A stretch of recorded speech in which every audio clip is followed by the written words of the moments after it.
तो वहीं अब सीधे चलते हैं पीएम नरेंद्र मोदी की मन की बात में वो क्या कुछ कह रहे हैं आज।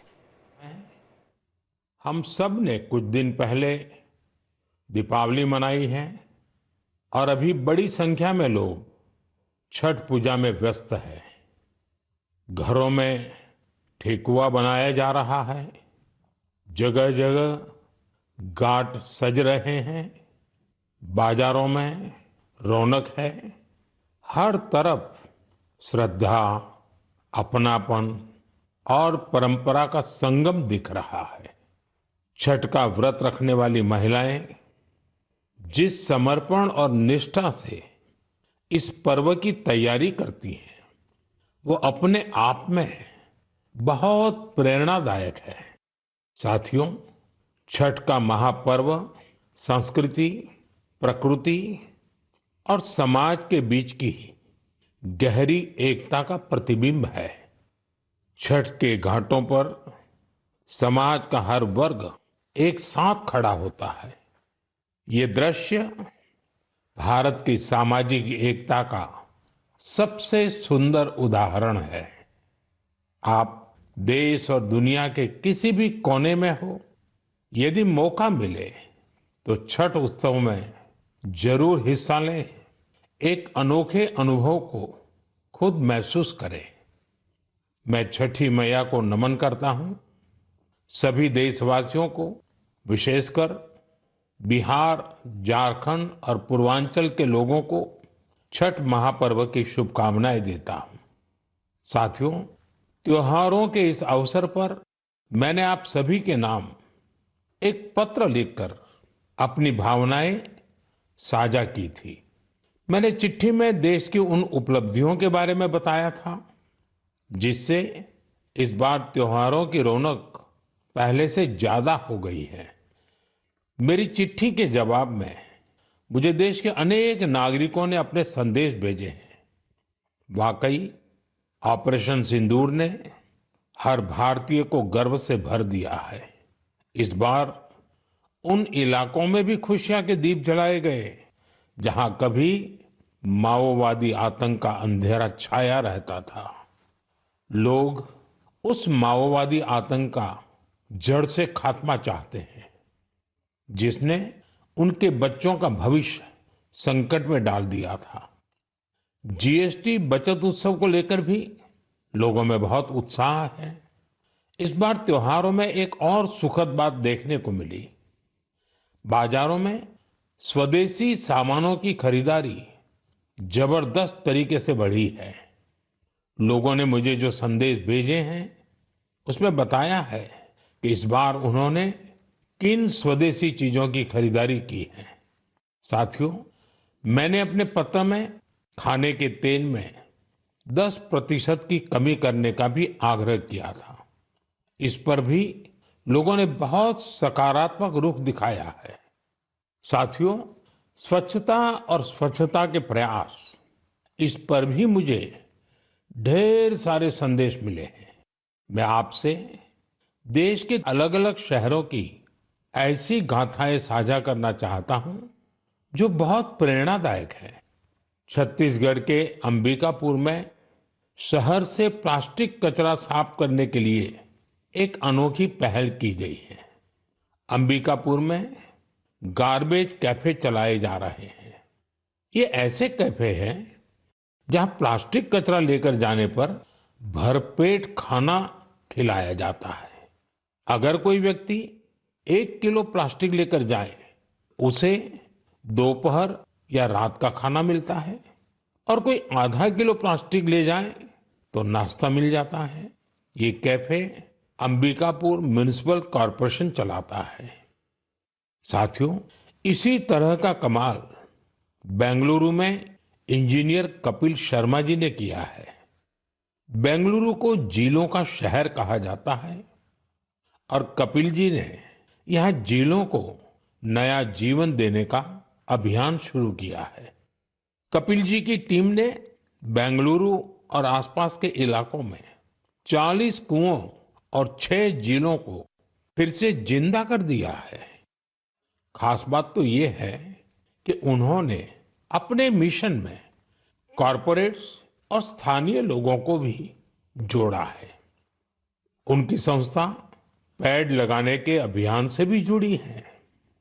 साथियों, अंबिकापुर और बेंगलुरु ये प्रेरक उदाहरण बताते हैं कि जब ठान लिया जाए तो बदलाव भी आकर के ही रहता है। साथियों, बदलाव के एक और प्रयास का उदाहरण मैं आपसे साझा करना चाहता हूं। आप सब जानते हैं, जैसे पहाड़ों पर और मैदानी इलाकों में जंगल होते हैं, ये जंगल मिट्टी को बांधे रहते हैं। कुछ वैसी ही अहमियत समंदर के किनारे मैंग्रोव की होती है। मैंग्रोव समुद्र के खारे पानी और दलदली जमीन में उगते हैं और समुद्री इकोसिस्टम का एक अहम हिस्सा होते हैं।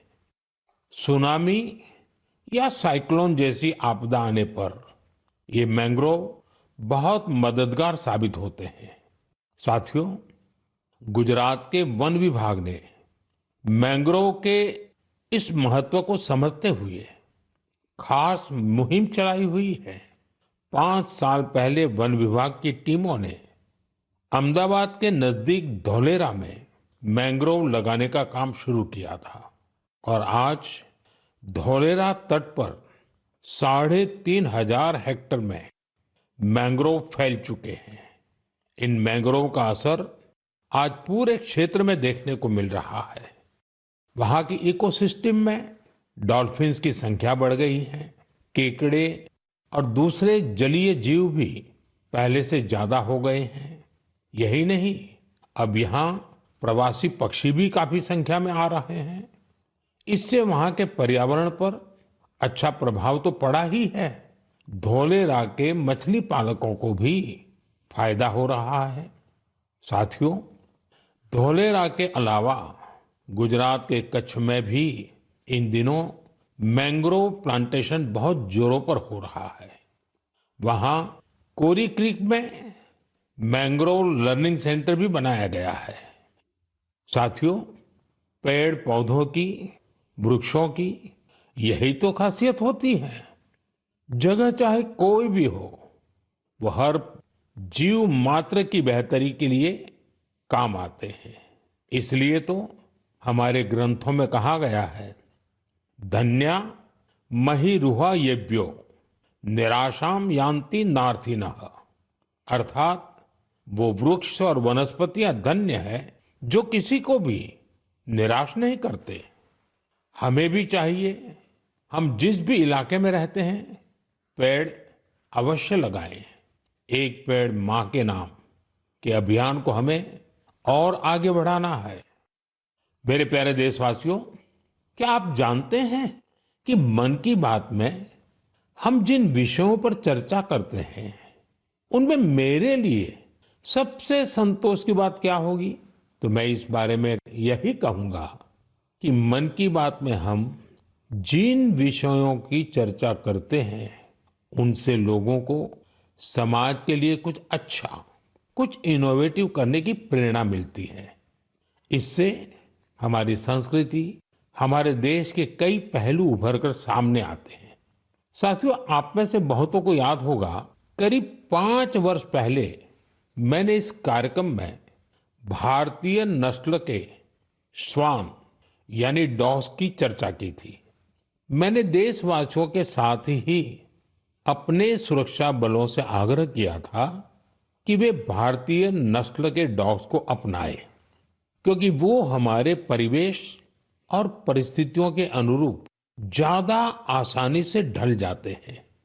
मुझे ये बताते हुए खुशी हो रही है कि हमारी सुरक्षा एजेंसियों ने इस दिशा में काफी सराहनीय प्रयास किए हैं। बीएसएफ और सीआरपीएफ ने अपने दस्तों में भारतीय नस्ल के डॉग्स की संख्या बढ़ाई है। डॉग्स की ट्रेनिंग के लिए बीएसएफ का नेशनल ट्रेनिंग सेंटर ग्वालियर के टेकनपुर में है। यहाँ उत्तर प्रदेश के रामपुर हाउंड, कर्नाटका और महाराष्ट्र के मुधोल हाउंड, इस पर विशेष रूप से फोकस किया जा रहा है। इस सेंटर पर ट्रेनर्स टेक्नोलॉजी और इनोवेशन की मदद से श्वानों को बेहतर तरीके से ट्रेन कर रहे हैं। भारतीय नस्ल वाले डॉग्स के लिए ट्रेनिंग मैनुअल्स को फिर से लिखा गया है ताकि उनके यूनिक स्ट्रेंथ्स को सामने लाया जा सके।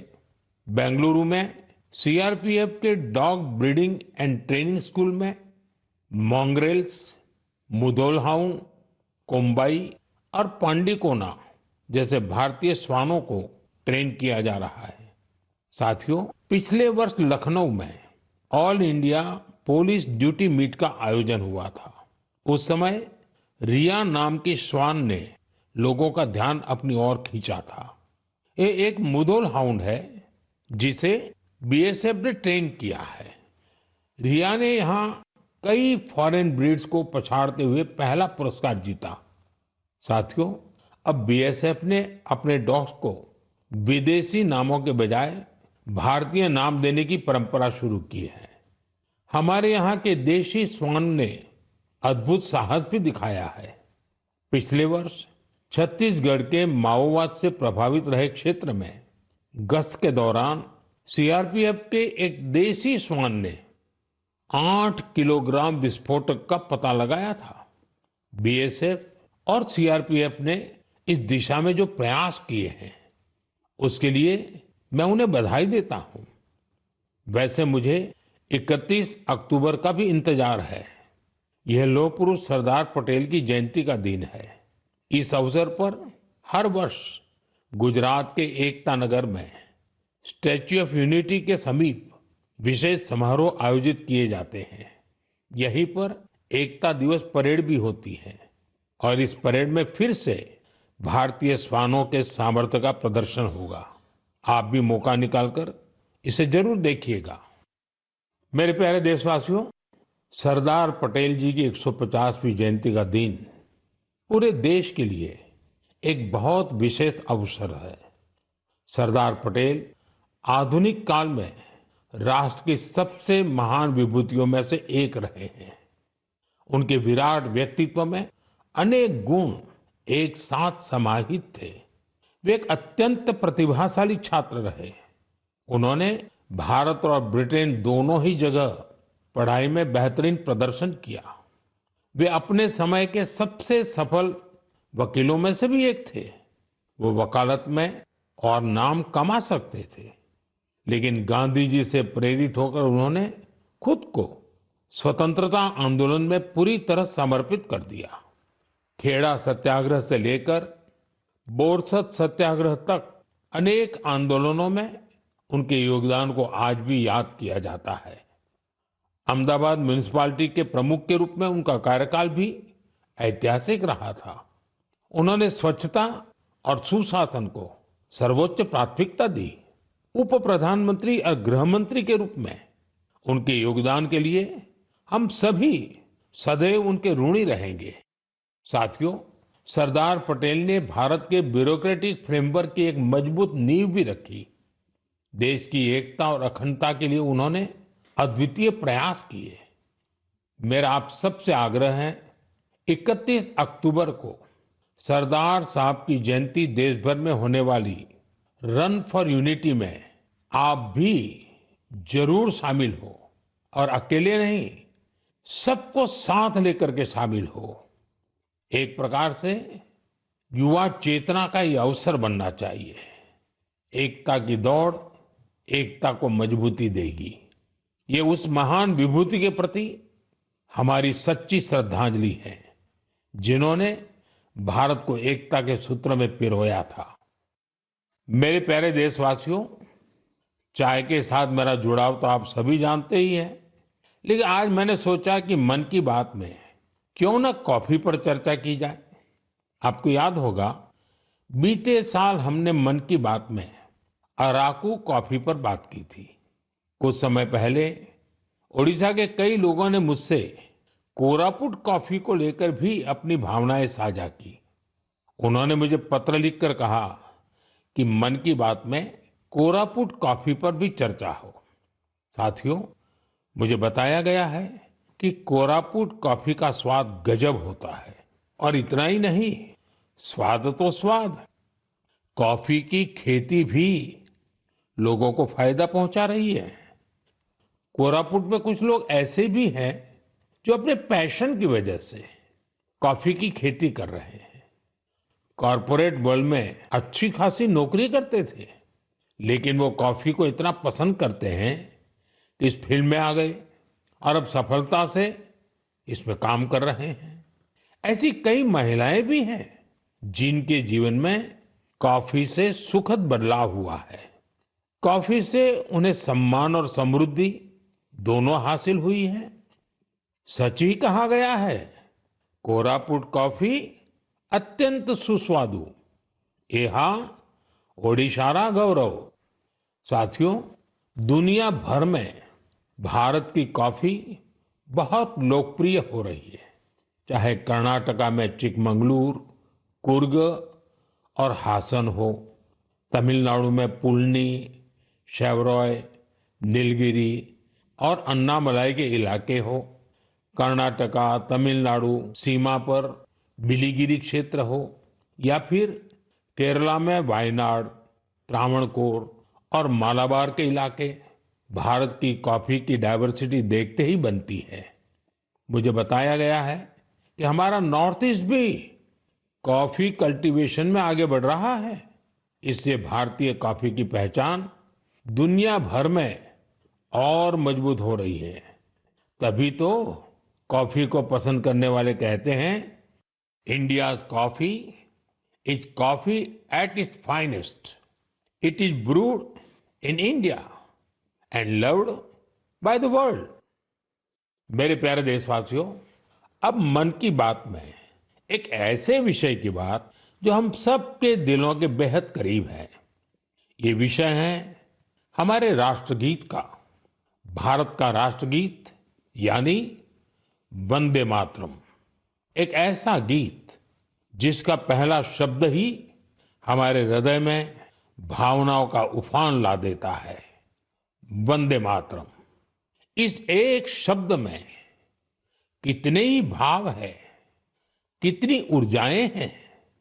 सहज भाव में ये हमें मां भारती के वात्सल्य का अनुभव कराता है। यही हमें मां भारती की संतानों के रूप में अपने दायित्वों का बोध कराता है।